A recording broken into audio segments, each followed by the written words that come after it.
পরবর্তী বক্তা মোহাম্মদ মনোয়ার হোসেন, মাগুরা 2। ধন্যবাদ ধন্যবাদ। মোহাম্মদ মনোয়ার হোসেন, মাগুরা। মাননীয় স্পিকার, আপনাকে অনেক ধন্যবাদ। প্রথমে আমি মহান রব্বুল আলামিনকে স্মরণ করছি, কারণ এই সংসদে আমি মাননীয় সদস্য, আপনার সময় 6 মিনিট। জি মাননীয় স্পিকার, আমি ঘড়ির দিকে মাঝে মাঝে তাকাবেন। ঘড়ির দিকে তাকিয়ে বলবো। মাননীয় স্পিকার, মহান রব্বুল আলামিনকে স্মরণ করি এই কারণে যে আমি প্রথমবারের মতো এই সংসদে উপস্থিত হতে পেরেছি। এর সাথে আমি অবশ্যই ধন্যবাদ দিতে চাই আমাদের নেতা, সংসদীয় দলের নেতা বর্তমান প্রধানমন্ত্রী জনাব তারেক রহমানকে, কারণ উনি আমার উপর আস্থা রেখেছিলেন এবং সেই জন্য 36 বছর পরে মাগুরা 1 আসনে 1,01,000 ভোটের ব্যবধানে আমি পাশ করে এই সংসদে আসতে পেরেছি। আমি এই কারণে মাগুরা এবং শ্রীপুরের জনগণকে আমি এই সংসদে আপনার মাধ্যমে ধন্যবাদ জানাতে চাই। মাননীয় স্পিকার, মাননীয় স্পিকার, যে বিষয়টা বলা হয়েছে যে রাষ্ট্রপতির ভাষণের উপর ধন্যবাদ, আসলে রাষ্ট্রপতিকে তো ধন্যবাদ দিতেই হয়, কারণ তিনি যে পর্যায় থেকে এসেছেন তারপরে উনি আমাদের মহান নেতা শহীদ প্রেসিডেন্ট জিয়াউর রহমানকে স্বাধীনতার ঘোষক হিসাবে স্বীকার করে নিয়েছেন। এবং শুধু তাই নয়, 24-এর আন্দোলনে যে শহীদ, তাদেরকে স্মরণ করে 1.5 যুগের যে স্বৈরাচারের অবসান হয়েছে সে কথাও অকপটে স্বীকার করেছেন। সেই কারণে তাকে ধন্যবাদ দিতে হয়। মাননীয় স্পিকার, আমি 2-1টি কথা আমাদের প্রধানমন্ত্রী সম্বন্ধে বলি, যদিও উনি এখানে আছেন উপস্থিত। বিষয়টা হচ্ছে এরকম, মাত্র 44 দিনে উনি যে সমস্ত কর্মকাণ্ড করেছেন, আমরা তো মানুষের কাছে যাই, মানুষের পালস বুঝতে পারি। সত্যিকার অর্থে এদেশের মানুষ পরিবর্তন দেখছে এবং সেই পরিবর্তন কিন্তু মানুষ বুঝতে পারছে এবং তা নিয়ে মানুষের মধ্যে ব্যাপক আগ্রহের সৃষ্টি হয়েছে। আমি উল্লেখ করতে চাচ্ছি না, ইতিমধ্যে অনেক আলোচনা হয়েছে এগুলো নিয়ে। আমি শুধু একটি উদাহরণ দেব ওনার বিনয়ের। একজন সাধারণ সৈনিকের মাথার টুপি যখন মাটিতে পড়ে গেছিল, উনি নিজ হাতে সেটা উঠিয়ে ওই সৈনিকের হাতে তুলে দিয়েছিলেন। এটা হলো এক ধরনের অন্যতম বিনয় এবং শিষ্টাচার।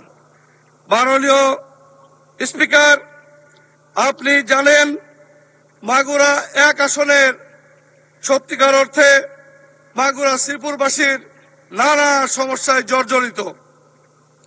তার মধ্যে বিশেষ করে স্বাস্থ্য খাত যদি আমরা দেখতে চাই, স্বাস্থ্য খাতের অবস্থা অত্যন্ত ভয়ঙ্কর।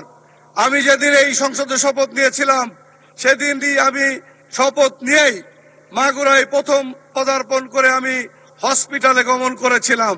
আপনারা জানেন 2018 সালে মাননীয় স্পিকার 26শে আগস্ট একটি মেডিকেল কলেজের যাত্রা শুরু হয়েছিল, মাগুরা মেডিকেল কলেজ। কিন্তু সেই কলেজের 200-250 বেড হসপিটালের দোতলায় তার কার্যক্রম চলছে। 84 জন যে জনবল, তার মধ্যে মাত্র 48 জন নেই, বাকি লোকজন আছে, মানে লোকজনই নেই। 1 নম্বর। তারপরে কথা হচ্ছে ইতিমধ্যে ভূমি অধিগ্রহণ এখনো অসমাপ্ত রয়েছে, কিন্তু সম্ভবত যাচাই সেগুলো 22 সালে শেষ হয়েছে, পিইসি 24 সালে শেষ হয়েছে এবং 2025-এর মে মাসে ডিপিপি মন্ত্রণালয়ে পাঠানো হয়েছে। এডিপিতে অন্তর্ভুক্ত রয়েছে, কিন্তু এখন পর্যন্ত এটা একটাকে যায়নি। আমি আপনার মাধ্যমে সংশ্লিষ্ট মন্ত্রণালয়ের মন্ত্রীর প্রতি দৃষ্টি আকর্ষণ করে বলতে চাই, আপনি এই ব্যাপারে গুরুত্ব দেবেন ইনশাল্লাহ। মাগুরার জনগণ এই মেডিকেল কলেজ পেলে, স্বাস্থ্যসেবা পেয়ে উপকৃত হলে আপনার জন্য দোয়া করবে। মাননীয় স্পিকার, যে 250 বেড হসপিটালটি রয়েছে সেখানে 2টো লিফট, দুটোই অকার্যকর, দুটোর একটাও চলছে না, এটা রিপ্লেস করতে হবে, এই পরিস্থিতি হয়ে রয়েছে। ইতিমধ্যে 7ম তলায় আইসিইউ এবং ডায়ালাইসিসের কাঠামোগত কার্য সম্পন্ন হয়েছে, কিন্তু যন্ত্রপাতি এবং লোক বলের কোনো ব্যবস্থা এখন পর্যন্ত নেই। আমাদের ওই অঞ্চলের অনেক কিডনি রোগী, ডায়ালিসিস এবং হার্টের রোগীরা আইসিইউর অভাবে সমস্ত রোগীকেই বারবার রিফার করতে হচ্ছে বিভিন্ন মেডিকেল কলেজ হসপিটালে। মাননীয় স্পিকার, আমাদের মাগুরা এবং শ্রীপুরে একটি হসপিটাল রয়েছে, 50 শয্যা বিশিষ্ট হসপিটাল, যার মধ্যে কিছু ওই শ্রীপুরের মধ্যে 4টা সাব সেন্টার আছে। কিন্তু যদি এই সাব সেন্টার আরো যেগুলো মোট 8টা সাব সেন্টার থাকার কথা সেগুলো যদি চালু থাকতো তাহলে ওই শ্রীপুর হাসপাতালের উপর এত বেশি চাপ পড়তো না। এখন এভারেজ 200 রোগী সবসময় ভর্তি থাকে, যেটা অত্যন্ত ভয়াবহ চিত্র, বাট এইটা কিন্তু চলছে। মাননীয় স্পিকার, আমি একটা অন্য বিষয় আনতে চাই। ইতিমধ্যে আপনারা জানেন হাম রোগটা, মিজলস, এটা কিন্তু একটা মহামারী রূপ ধারণ করেছে।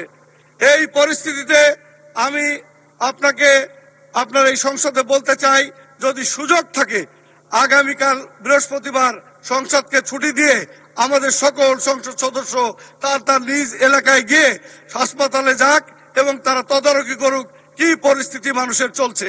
তাহলে আমার মনে হয় এটা একটা ভালো প্রস্তাব হতে পারে মাননীয় স্পিকার। এবং আমি আর একটা কথা বলে শেষ করবো। আমার সময় নেই, সময় শেষ। 1 মিনিট কি দেবেন মাননীয় স্পিকার?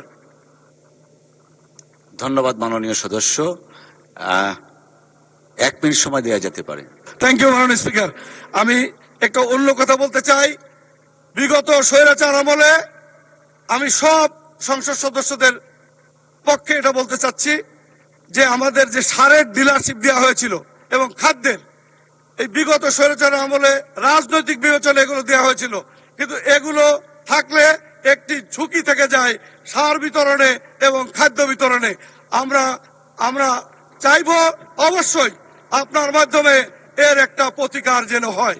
আপনাকে ধন্যবাদ মাননীয় স্পিকার। আসসালামু আলাইকুম ওয়া রাহমাতুল্লাহি ওয়া বারাকাতুহু।